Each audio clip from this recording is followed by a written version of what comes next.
8:05 en el territorio continental ecuatoriano, buscando la verdad en la revista de opinión Democracia. Queremos dar la bienvenida a nuestros siguientes invitados. Talía Flores, periodista, corresponsal internacional del portal Primicias. Stephanie Macías, estratega política y consultora, para hablar de el desarrollo de la campaña política y las respuestas de los candidatos a los problemas reales como la corrupción, empleo, seguridad. Uno de los temas que anteponemos a los candidatos, como esta mañana lo hacíamos con uno de ellos, acaba de salir un informe sobre libertad de expresión en el Ecuador, la estigmatización, y dice este informe del Comité para la Protección de los Periodistas, cuya sede está en Nueva York, que monitorea la libertad de expresión y de prensa en el mundo, señala que el Ecuador está en vilo, que la parálisis política y el aumento del crimen plantean nuevas amenazas a la libertad de prensa en el Ecuador. Quisiera empezar con Talía Flores. ¿Qué piensa? Muy poco hablan de este tema tan vital, tan fundamental, porque sin libertad de prensa, sin libertad de opinión, no hay democracia plena. Talía, muy buen día. Muy buen día, Miguel, un gusto estar en tu programa. Un saludo especial a Estefanía, a quien reconozco como una de las mejores consultoras y expertas en comunicación política de este país, y a tu enorme audiencia. Escuché la entrevista a Carlos Lauría y Carlos Martínez esta mañana y realmente es conmovedor la situación de la libertad de expresión en el Ecuador. Mucha gente pensó que los días funestos habían sido superados, que ya la prensa tenía libertad para hacer eso, expresarse, y por lo tanto que la ciudadanía gozaba de ese derecho, porque no tenemos que olvidar nunca que la libertad de expresión es un derecho fundamental de los pueblos y una garantía de la democracia. A tal punto es fundamental la libertad de expresión que para muchos, cuando hay libertad de expresión, significa que hay democracia. Y claro, este momento bajo ataque, sobre todo del crimen organizado, la ciudadanía como que se descuida a veces, porque cuando uno no está viviendo el drama personalmente, como es obviamente la gente que no es periodista, no hace comunicación, como que no se interesa en los asuntos. De Ecuador ha debido irse alguna par de periodistas, de colegas, porque han estado con amenazas de crimen organizado. Hay lugares, y está en el reporte, en el informe que esta mañana ha presentado este valioso comité que vigila y protege la libertad de expresión en el hemisferio, que hay zonas condenadas al silencio porque nadie se atreve a ir allá, y porque si se va realmente el periodista no saldría con vida.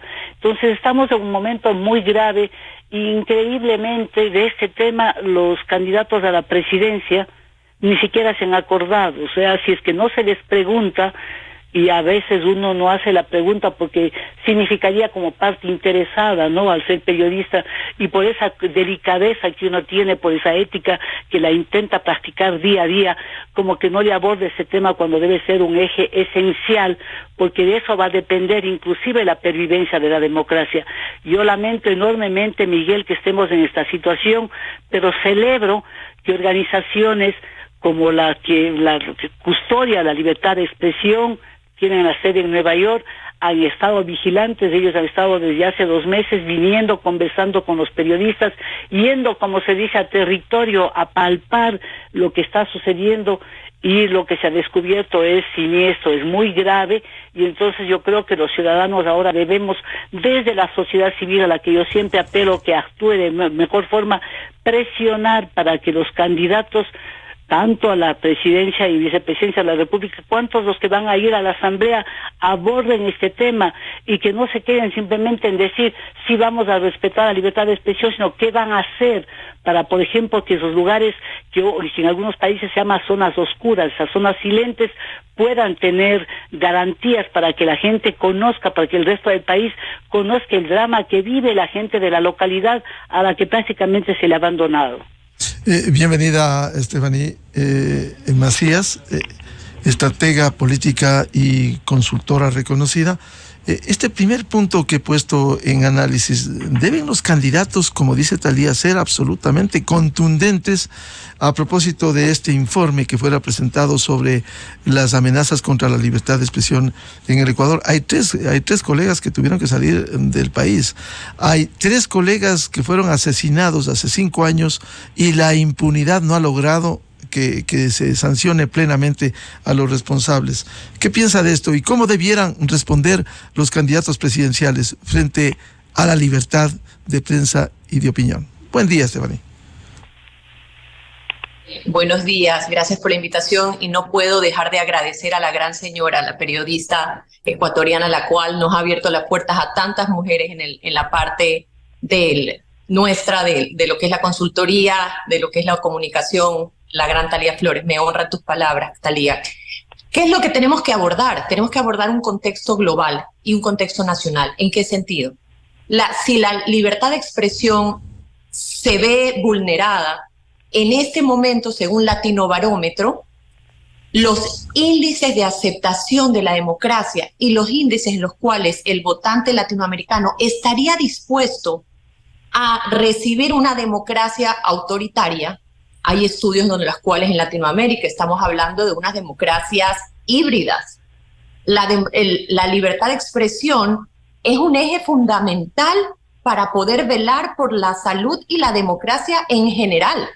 Si no hay libertad de expresión, ¿cómo defendemos y cómo mostramos a la ciudadanía la importancia de la democracia? Y me enfoco en la parte de democracia porque estamos en elecciones. Y es importante entender que los números y los electores están dispuestos a ceder, están dispuestos a hacerse de la vista gorda, a hacerse a un lado sobre temas tan importantes como la democracia. Recordemos que Latinoamérica, 70s, 80s, fueron víctimas de dictaduras. Entonces, para nosotros, especialmente en el campo de la comunicación política, la libertad de expresión es esencial para defender la democracia.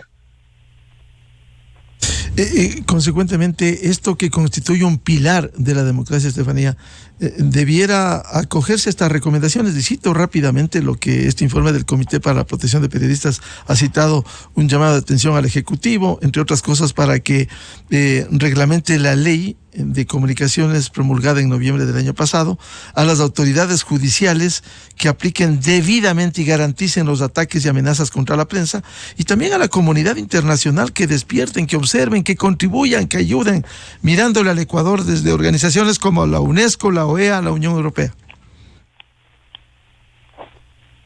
Totalmente de acuerdo. Y aparte creo que también debiésemos generar una conciencia colectiva y ciudadana de la importancia de la libertad de expresión y de cada uno de sus miembros. Puedes estar a favor o en contra de lo que digan, pero el respeto y la tolerancia que debiésemos tener hacia el punto 1 y hacia el punto 2, al final del día los medios de comunicación es un reflejo de lo que la ciudadanía está pensando, sintiendo y viviendo.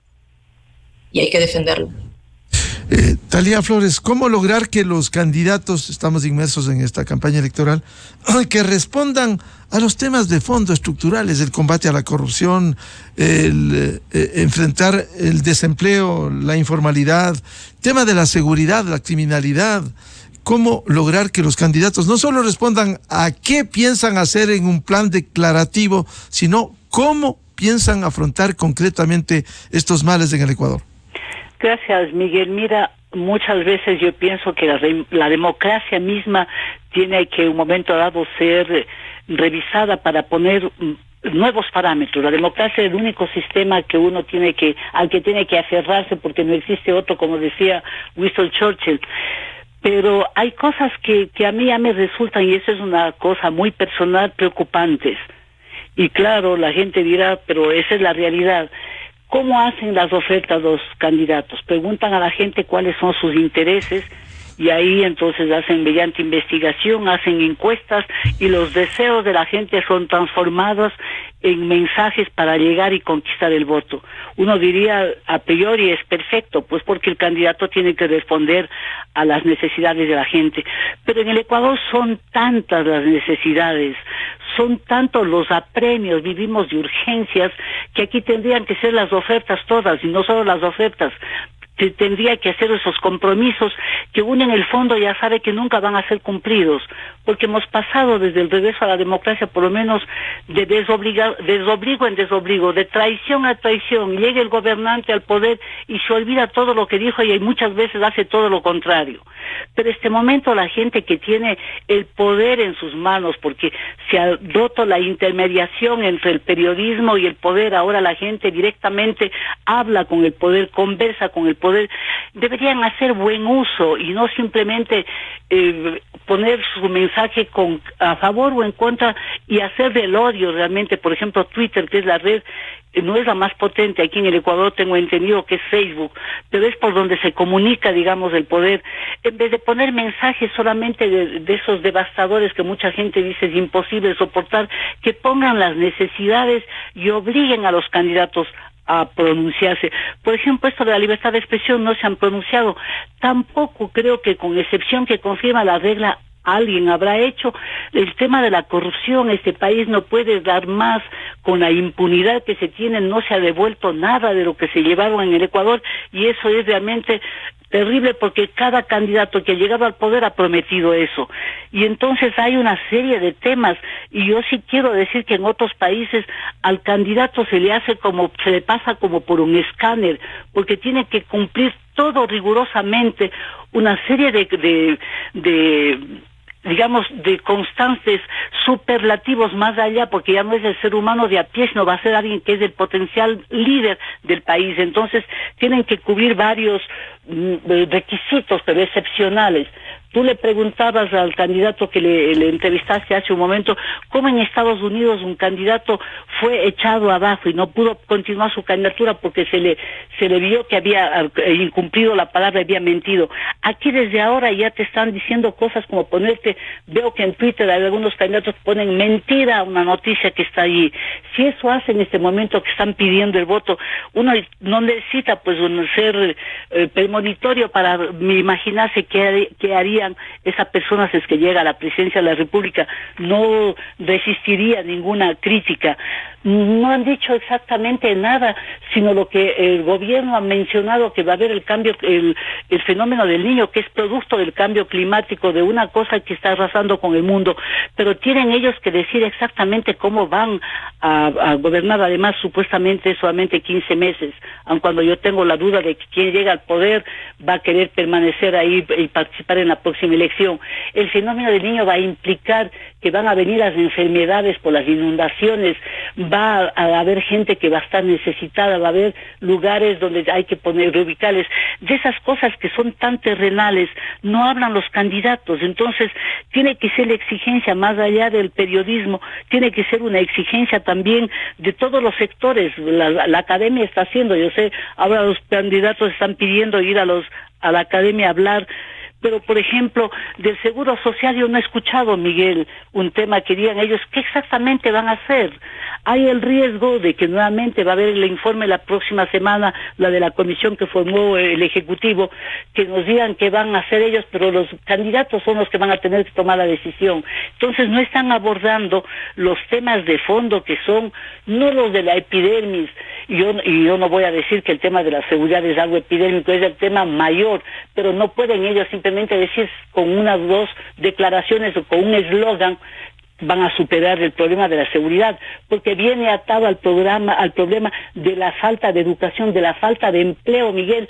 ¿Cómo se va a generar empleo para que los chicos que están ahorita en la universidad tengan la ilusión no de salir del país, sino de que van a tener un trabajo y bien remunerado?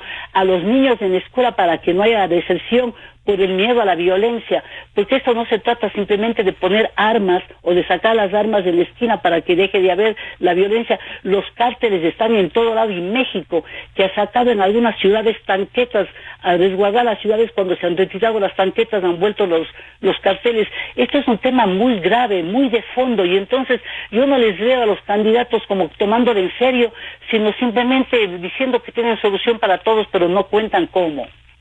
Estefanía Macías, esto que señala Thalía Flores es muy importante. ¿Cómo lograr que respondan a los cómo, no a los qué? Simplemente, este es mi plan, ¿qué voy a hacer? Sino, ¿cómo piensa concretamente cambiar la educación, la salud, combatir la inseguridad, la corrupción? ¿Cómo concretamente solucionar el problema del seguro social, como decía Thalía? Totalmente de acuerdo con Thalía. Creería que la sociedad debiese pedir, exigir espacios de diálogo donde se profundicen los temas. En una campaña tan corta, con retos para muchos candidatos que son nuevos de conocimiento, recordemos que tú necesitas por lo menos entre el 60 y 70% de reconocimiento nacional para por lo menos tener chance de llegar a una segunda vuelta. Con los tiempos tan cortos y con los retos de ahora, en la cual en la era del entretenimiento, lastimosamente, los ciudadanos están leyendo muy poco, vemos lo que está pasando en Twitter, que se lee poquísimo, y reciben muy poca información por este ruido electoral. Entonces yo sí creo que es importante generar espacios de diálogo y conversatorios para que se profundicen los temas. Como decía Thalía, el 28.5 es el promedio de edad de los ecuatorianos, 13.3 es millones de personas conectan a Instagram.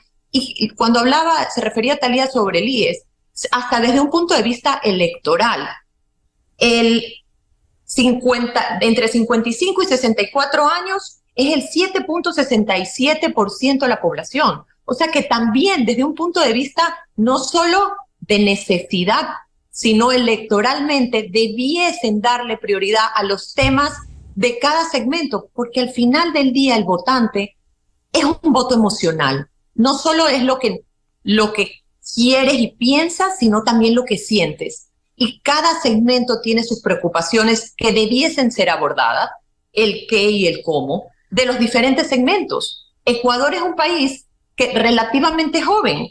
Entre 15 y 24 años tenemos 18.19% de la población.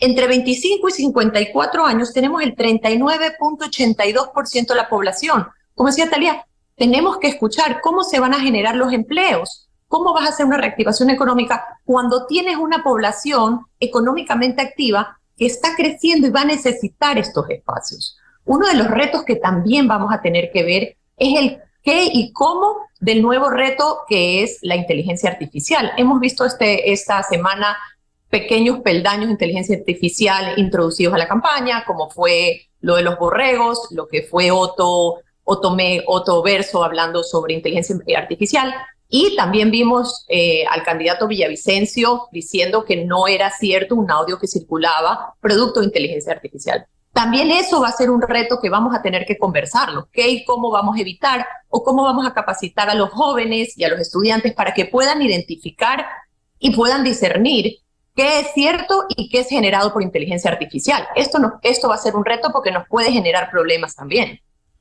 Efectivamente, y quiero comprometerles a seguir hablando de esto muy ilustrativo a Thalía Flores, periodista, y Estefanía Macías, estratega política y consultora. Quizás decir, las herramientas tecnológicas en este mundo tan cambiante, segundo a segundo, son fundamentales, pero también constituyen un peligro mal utilizadas, como las redes sociales o la propia inteligencia artificial. Muy complicado. Muchas gracias, Thalía y Estefanía, muy amable por el aporte, y les comprometo a seguir hablando de esto. Un abrazo, buen día. Estefanía, y saludos a la audiencia. Buenos días. Muchas gracias. 8:24 en el territorio continental ecuatoriano, buscando la verdad en la revista de Opinión Democracia. Pausa publicitaria y ya volvemos con el académico y constitucionalista doctor José Chalco Salgado desde Cuenca, y el tema de las acciones que cumple la Corte Constitucional si es que no se ha excedido en la calificación de urgencia económica de proyectos cuya atribución tiene precisamente el Ejecutivo con el actual ordenamiento jurídico del Estado.